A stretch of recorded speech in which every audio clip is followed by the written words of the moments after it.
नमस्कार दर्शकों, मैं हूं ऐश्वर्या कपूर और आप देख रहे हैं मेरे साथ दशहरे वाले दिन पूछता है भारत। शुरुआत ऐश्वर्या के एजेंडा से और पूछता है भारत कि आखिरकार कब होगा इस जाति स्वरूप रावण का, ये जो जाति स्वरूप जहर हमारे समाज में बिल्कुल घुस चुका, या इसको दोबारा घुसाने की पूरी कोशिश हो रही है हमारे राजनेताओं द्वारा। कब होगा इसका अंत? क्योंकि इसका अंत तो होना चाहिए तुरंत। परंतु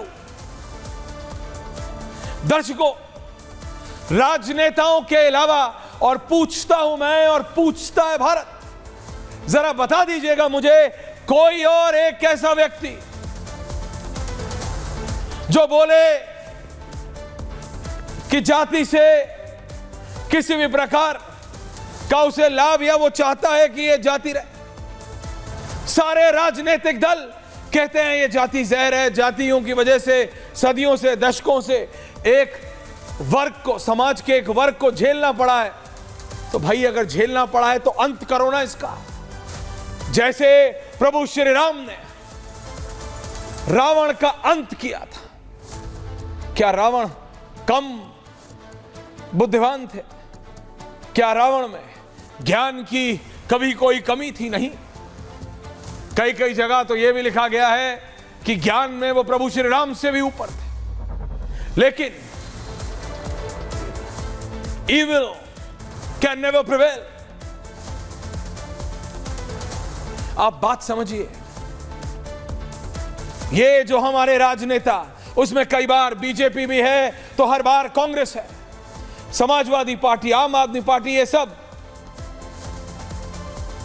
ये जाति का डर दिखा के, ये रावण रूपी जाति को दिखा के कहते हैं देखो इससे तुम्हारा नुकसान हुआ है लेकिन इसे रखना है क्योंकि इसे दिखा के ही तो तुम्हारा वोट लेंगे।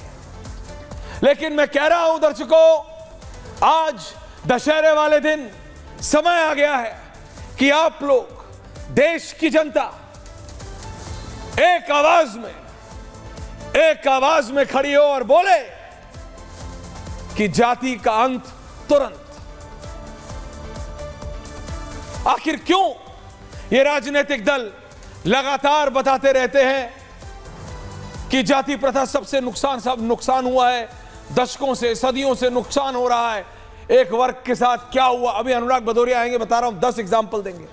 कल ये भी रामलीला में गए थे, ये भी बहुत गले मिल रहे थे प्रभु श्री राम और हनुमान जी से।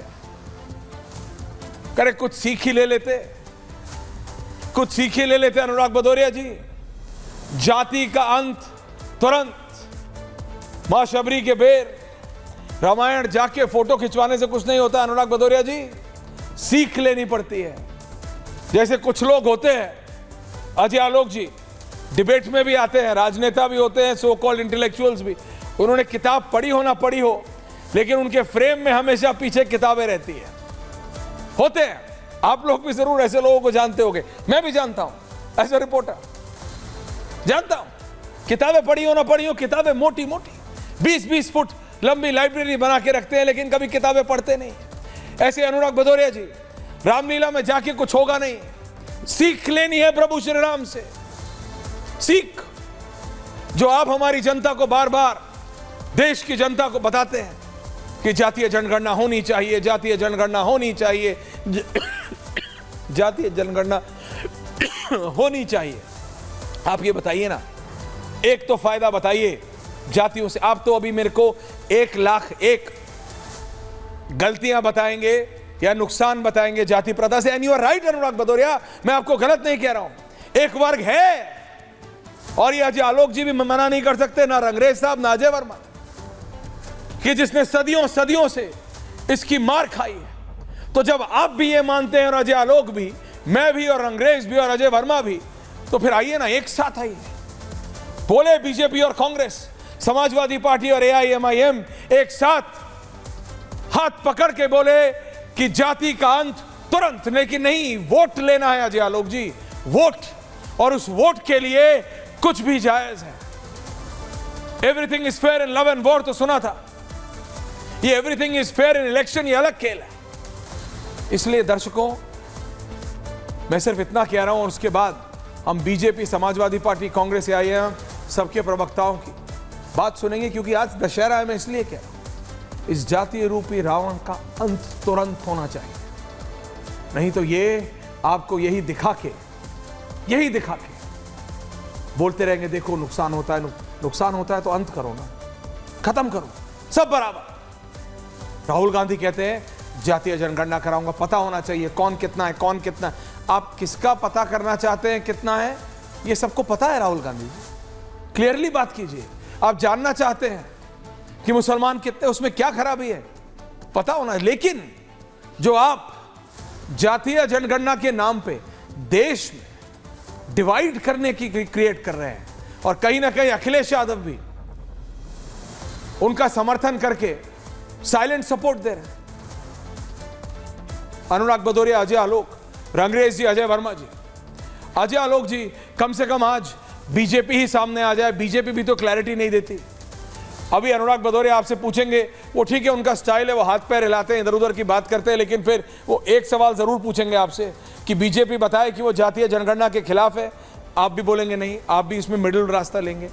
जातियों से आप सब मानते हैं कि डिवीजन से नुकसान होता है, लेकिन फिर भी आप सब उसके खिलाफ नहीं बोलते। ये कैसा अपलिफ्टमेंट है जो BJP, Congress, Samajwadi party, AIM सब करना चाहते हैं हमारे समाज का। अजय आलोक जी, आपसे शुरुआत करा। देखिए ऐश्वर्या जी, सबसे पहली बात कि बाबा साहब अंबेडकर ने सबसे पहले इसकी शुरुआत की थी। उन्होंने एक किताब भी लिखी थी, एनिहिलेशन ऑफ कास्ट।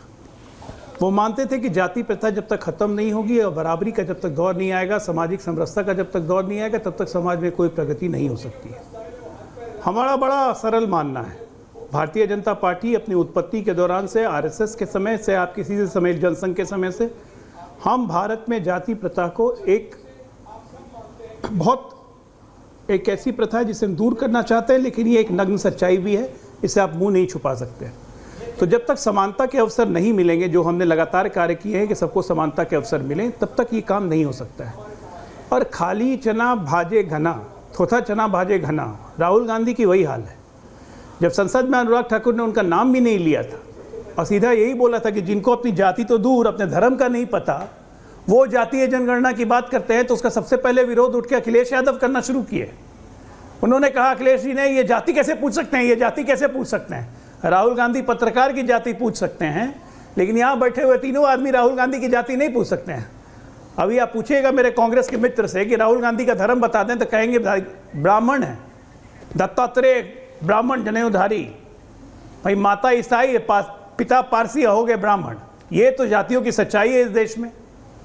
आप मुझे बताइए ऐश्वर्या जी, मैं एक छोटा सा प्रश्न आपके पूरे दर्शकों से पूछना चाहता हूँ। पूछिए, सीधा पूछिए। हमने बहुत प्रदेशों में देखा है, शर्मा, मिश्रा, सिंह, सिन्हा, सहाय, कितने लोग को देखा है।